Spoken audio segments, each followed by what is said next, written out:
До турнира по смешанным единоборствам М1 Челлендж «Битва в горах» остается не так много времени. За неделю нужно успеть полностью подготовить площадку для проведения соревнований. Вооружившись перчатками, сотрудники молодежного правительства, различных организаций и ведомств, а также активисты комитета по делам молодежи вышли на Большой Субботник. Как и в предыдущие годы, соревнования будут проходить на территории селения Таргим Джайрахского района.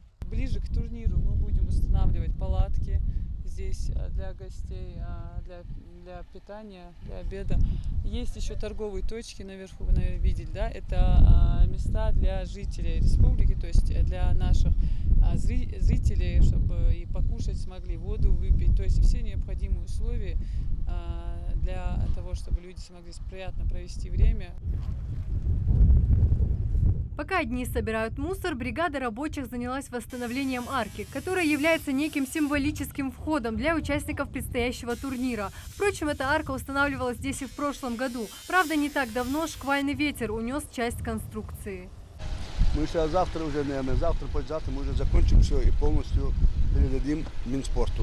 Но сегодня большинство работы на выходные мы уже закончим. В два ряда выложены большие камни, ведущие к арене для поединков. Ну а зрители смогут подъехать к месту проведения соревнований по новой дороге. Рабочая группа ожидает спецтехнику для того, чтобы выровнять поверхность дорожного полотна и засыпать ее щебенкой. Начиная с поста